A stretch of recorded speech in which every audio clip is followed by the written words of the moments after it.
வணக்கம் சார். எப்படி இருக்கீங்க? நல்லா இருக்கேங்க சார். ரொம்ப சந்தோஷமா இருக்கேன்.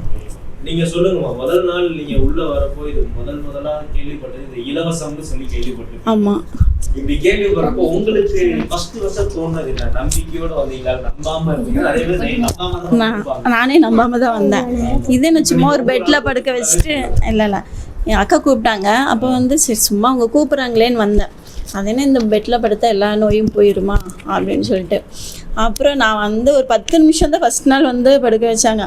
வந்ததுலேருந்து மோசம் போயிட்டே இருந்துச்சு. அப்போ அடுத்த நாள் போய் சொன்னேன், ஐயோ எனக்கு இங்கே வரக்கு பிடிக்கல, இந்த மாதிரியெல்லாம் போகுது, ஹாஸ்பிட்டல் தான் போகணும் அப்படின்னு.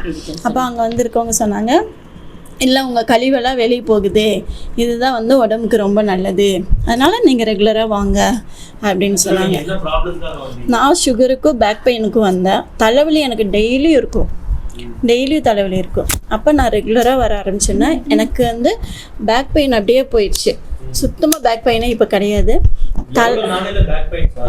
அது ஒரு 20-25 நாள்லேயே போயிடுச்சு.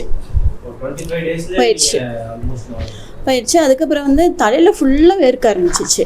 அதுக்கப்புறம் நாங்கள் கிட்ட சொன்னேன், இந்த மாதிரி வேர்த்துட்டே இருக்குது, ரொம்ப வேர்க்குது தலையில் அப்படின்னு சொல்லி. அதுக்கப்புறம் அவங்க சொன்னாங்க, தலைவலிலாம் வலிக்காது, நல்லா இரும் அப்படின்னு. அதே மாதிரி அதுக்கும் நான் இப்போ டேப்லெட் எடுக்கிறதே இல்லை. அப்புறம் நான் சுகருக்கு டேப்லெட் எடுத்துகிட்டு இருந்தேன். காலையில் 1 நைட் 1 எடுத்துகிட்டு இருந்தேன். அதுக்கப்புறம் அங்கே தெரப்பி முடிஞ்சுன்னா வாட்டர் கொடுப்பாங்க, அது குடிச்சிட்டு இங்கே நான் செக் பண்ணி பார்த்தேன். சுகர் ரொம்ப கண்ட்ரோல் ஆயிடுச்சு. அதிலிருந்து நான் மாத்திரையே எடுக்கிறதே இல்லை, அப்படியே ஸ்டாப் பண்ணிட்டேன். ஹாஸ்பிட்டலுக்கும் எனக்கு அது ஒரு 50 நாளுக்கு மேலே ஆயிடுச்சு. அது டெய்லி அந்த வாட்டரில் தான் இருந்துச்சு. அது தெரப்பி எடுத்துகிட்டு அந்த தண்ணி குடித்தா மட்டும்தான் யூஸ். அது நல்லா இருந்துச்சு. உண்மையில் நல்லா இருக்குது, எனக்கு நார்மலாக இருக்குது சுகரு. நான் டேப்லெட் எடுக்காதே அவ்வளோ சந்தோஷமாக இருக்குது. இல்லாட்டினா ஹாஸ்பிட்டலுக்கு போய் அங்கே ரத்தத்தை கொடுத்து அதை பார்த்து ரொம்ப கஷ்டமாக இருந்துச்சு. இப்போ நார்மலாக இருக்குது அந்த தெரப்பி எடுத்ததில். இப்போ நிறைய பேர் தெரப்பி எடுக்கிறப்போ உங்களை பேர் நிறைய பேர் பயந்துருப்பாங்க. அவங்களுக்கு நீங்கள் என்ன சொல்ல விரும்புகிறீங்க? எல்லாருமே வாங்க, எல்லா நோயுமே அதில் குணமாகுதுன்னு சொல்கிறாங்க. நான் பார்த்ததுல நிறைய அப்பா அம்மாவுக்கு ஸ்ட்ரோக் லெஃப்ட் ஹேண்ட் கை கால் வராமல் தான் இருந்துச்சு. நான் போனப்போ ஒருத்தர் தூக்கிட்டு தான் போட்டாங்க. ஆனால் ஒரு 10 நாளில் அவங்க தனியாக பேக் எடுத்துகிட்டு வராங்க. எனக்கு ரொம்ப ஆச்சரியமாக போயிடுச்சு. என் கூட வரவங்க நான் 2-3 பேர் கை கால் வராமல் தான் இருக்காங்க, அது லேடிஸு. ஆனால் இப்போ அவங்க அவ்வளோ நல்லா இருக்குன்னு சொல்கிறாங்க. எங்கிட்டே அவங்க சொன்னாங்க, எனக்கு இங்கே வந்ததில் தான் சரியாச்சு. நான் வெளியே போனதில் லட்சக்கணக்கில் செலவு பண்ணிருக்கேன். பையனில் 7.5 லட்சம் 8 லட்சம் செலவு பண்ணான். ஆனால் இங்கே இவங்க எந்த காசுமே வாங்குறதில்ல. ஆனால் அன்பாக பார்த்துக்கிறாங்க. அவ்வளோ இதாக பெட்ஷீட் விளக்குனா கூட அவ்வளோ இதாக எடுத்து போற்றி விட்டு அவ்வளோ கனிவாக பார்த்துக்கிறாங்க. ஒருத்தர் கூட மூஞ்சியெல்லாம் சுழிச்சுக்கிறதே இல்லை. நம்ம என்ன கேட்டாலும் டக்குன்னு நிற்கிறாங்க அங்கே. இதே ஹாஸ்பிட்டலில் போனால் கூட அவங்க கொஞ்சம் கூட இது பண்ணாமல் திட்டிடுவாங்க. ஆனால் இவங்க அப்படி பார்க்குறதுல எல்லாருமே நல்லா பார்க்குறாங்க. அதுவும் அங்கே இருக்க பொண்ணுகள்லாம் அவ்வளோ பாசம், அப்பா அம்மாங்கிற வார்த்தையை தவிர பேசவே மாட்டாங்க. இங்கே வாமா அப்படின்னு கேட்டால் கண்டிப்பாக அவங்க நிற்கிறாங்க. அது ரொம்ப பிடிச்சிருக்கு. அங்கே இருக்கவங்க எல்லாத்துக்குமே பிடிச்சிருக்கு. நான் இவ்வளோ கூட்டம்லாம் வரும்னு நான் நினைக்கவே இல்லை. எனக்கு ரொம்ப பிடிச்சிச்சு. நான் வாங்கினாலும் அங்கே தான் வருவேன். கண்டிப்பாக நான் அங்கே தான் வருவேன். ஏன்னா அங்கே கொஞ்சம் சந்தோஷமாக இருக்கீங்க. தனியாக இருக்கிறதுக்கு ரொம்ப கஷ்டமாக இருக்குது. அங்கே அவங்கெல்லாம் எல்லாருமே நல்லா பேசி ரொம்ப சந்தோஷமாக இருக்காங்க. அதனால் அங்கே அதிலே பாதி நோய் போயிடும்.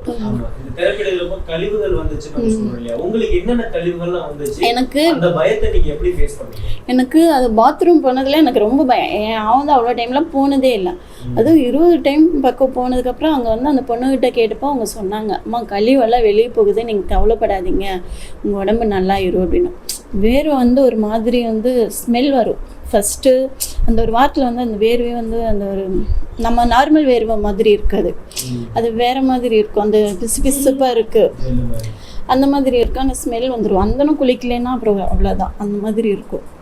எனக்கு ரொம்ப பிடிச்சிருக்கு சார். எனக்கு இப்போ உங்களுடைய உடம்பு ஆரோக்கியம் எப்படி இருக்கு? ரொம்ப நல்லா இருக்கு, ரொம்ப சந்தோஷமா இருக்கேன். எங்க வீட்டுக்கார்ட்ட கேட்டோன்னே வாங்கி கொடுத்துட்டாரு. இப்போ என்ன காரணத்துக்காக இத வாங்குனீங்க? வாட்டர் மிஷின், சிஹெச்எஃப் அப்புறம் 612 பெட், அப்புறம் ஜேஸ்டோர் மேட், போண்டான் பெட், 3 ஆக்சுவலா ஒரு ஃபுல் செராகேர் செட்டே உங்க வீட்டுக்கு வந்துச்சுன்னு சொல்லலாம். இல்லை நான் வந்து வாட்ரு பெட்டு 3x9 தான் வாங்கலான்ட்டு இருந்தேன். அது வந்துட்டு நான் வந்து எடுத்தால் மட்டும் எனக்கு மட்டும்தான் யூஸு. அப்போ எங்கள் வீட்டில் பாப்பா இருக்காங்க, இவங்க மருமக பேரன் பேத்தி எல்லாருமே இருக்காங்க. இவங்களால வர முடியாது, ஏன்னா இவங்க வந்து ஆஃபீஸ் போவாங்க, இவங்க ஸ்கூல் போகிறாங்க. இப்போ நைட்டுன்னு சொன்னால் இவங்க எல்லாருமே வந்து எடுத்துக்கலாம்ல, இவங்களுக்கு ஒரு யூஸு. அந்த இது எடுத்துட்டு தண்ணி குடிச்சாதான் யூஸு, ஃபுல்லாக நம்மளுக்கு வந்து இது கிடைக்கும். அதனால் வந்து நான் கேட்டோன்னே அவர் வாங்கி கொடுத்துட்டாரு. அப்போ அவர் ஊர்லேருந்து வந்தோன்னா நான் அவரை கூட்டிகிட்டு வந்தேன். அவருக்கு பேக் பெயின் பயங்கரமாக இருக்குது. இப்போ நான் கூட்டிகிட்டு வந்தப்போ அவர் 2 தடவை அந்த ரோல் ஆகுறதுல படுத்தார். அப்போ அவருக்கு இது வந்து எனக்கு ரொம்ப பிடிச்சிருக்கு அப்படின்னா அதையும் சேர்த்து வாங்கிட்டோம். அது அவருக்கு ரொம்ப இதாகங்காட்டிக்கு அதையும் சேர்த்து நாங்கள் வாங்கிட்டோம். இந்த வகதிகள்னு ஒன்று சொன்னாங்க. இல்ல எங்கிட்டயே சொன்னாங்க, போனா பிளட் வந்து உறிஞ்சிரும், அங்க போனா வந்து பின்னாடிக்கு வந்துட்டு எலும்பெல்லாம் இதாயிரும் அப்படின்னாங்க. அப்போ வந்து அவங்க வீடியோ காமிச்சாங்க. கொரியால வந்துட்டு 15 வருஷம் 20 வருஷமா தெரப்பி எடுத்துட்டு தான் இருக்காங்க. அவங்க நைட்லயும் இதுல தான் படுத்துக்குவாங்க. அந்த இது வந்து கம்மி பண்ணிட்டு அவங்க நைட்ல இதுல தான் படுத்துக்குவாங்க. அவங்க உடம்பெல்லாம் ரொம்ப நல்லா இருக்கு அப்படின்னு சொல்லி சொன்னாங்க. அதனால எங்களுக்கு ஒரு நம்பிக்கை வந்தங்காட்டிக்கு நாங்க வந்துட்டு இருக்கோம். இல்ல பரவாயில்ல, அவரு பார்த்தாரு, பார்த்துட்டு விலை பரவாயில்ல தான். இது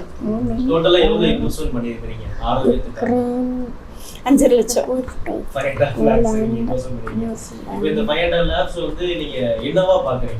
ஐயோ மெடிக்கல் கொடுக்காம இது வந்து எங்களுக்கு ஒரு ஆரோக்கியம், அவ்வளோதான். எப்படி இருந்தாலும் மெடிக்கல் போனோம்னா இன்னும் அதிகமாக தான் ஆகும். இது வந்து வீட்லயே எங்களுக்கு ஆரோக்கியம் கிடைக்கிறது ரொம்ப சந்தோஷமா இருக்கு. நான் வந்ததா 88 நாள் வந்திருக்கேன்.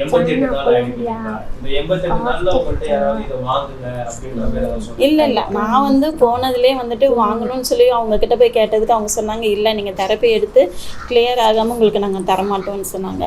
அதுக்கப்புறம் நான் வந்து ஒரு 30 நாள் கழிச்சு தான் அவங்க கிட்ட கேட்டேன். அதுக்கப்புறம் தான் நான் வந்து ஆர்டர் பண்ணேன். ஆமா நான் தான் கேட்டேன் அவங்க கிட்ட, அவங்க தரமாட்டேன்னு தான் சொன்னாங்க. நான் தான் கேட்டேன், உங்களுக்கு வந்து குணமாகாம நான் தரமாட்டேன் அப்படின்னு சொன்னாங்க. அதுக்கப்புறம் நான் 30 நாள் கழிச்சு தான் அவங்க கிட்ட கேட்டேன்.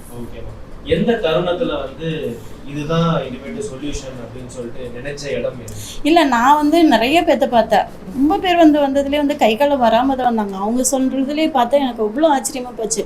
இதே ஹாஸ்பிட்டல் போனால் கூட அவ்வளோ டேப்லெட் கொடுப்பாங்க, அதை சாப்பிட்டா கூட நல்லாகுமோ நல்லாகாதான்னு தெரியாது. ஒரு அப்பா வந்து அவ்வளோ இதாக சொல்கிறாங்க. நான் வந்து நல்லா இருக்கும்போது வந்து எல்லாருமே என்கிட்ட வந்து அது வேணும் இது வேணும்னு கேட்டாங்க, நான் கொடுத்தேன். ஆனால் எனக்கு இந்த கை கால் வராமல் போனப்போ வந்து யாருமே எனக்கு ஹெல்ப் பண்ணல. ஒரு வேஸ்ட்டு கூட என்னால் கட்ட முடியாது, கூட என்னால் கட்ட விட மாட்டாங்க. அது வந்து ரொம்ப எனக்கு மனசு கஷ்டமாக இருந்துச்சு. அப்புறம் ஒரு மூலியமாக அது கேள்விப்பட்டு தான் நான் வந்தேன். அப்போ வந்து எனக்கு இது வந்து ரொம்ப இதாக இருக்குது. அவரே வந்து இப்போ 25 கிலோ அரிசி வந்து இந்த கையில் தூக்குறேன் அப்படின்னு சொல்லும்போது எனக்கு அதே ஆச்சரியமாக இருந்துச்சு. நிறைய பேர் வந்து நேரம் இல்லை, ஆமா வரதுக்கு வந்து டைம் இல்லை இப்படி சொல்கிறாங்க இல்லையா, அவங்களுக்கு என்ன சொல்ல விரும்புறீங்க? இல்லை அது உண்மைதான். யாருமே நேரம் கிடைக்கிறது இல்லை, அவங்க உடம்பு பார்த்துக்கிறக்கே அவங்களுக்கு நேரம் கிடைக்கிறது இல்லை. கண்டிப்பா போகணும், ஒரு 1/2 மணி நேரம் அப்படிங்கும்போது பெரிய விஷயம். நம்மளுக்கு என்ன சொல்யூஷன் இப்போ நேரம் இல்லன்னு சொல்றவங்களுக்கு என்ன நீங்க உங்க சைடுல இருந்து சொல்யூஷன் என்ன கொடுத்தீங்க? இல்ல ஒண்ணுமே பண்ண முடியாது. ஆபீஸ் டைம் எல்லாம் மாத்திட்டெல்லாம் நம்மனால வர முடியாதுல்ல. அப்ப அவங்களே ஒன்றும் சொல்ல முடியாது.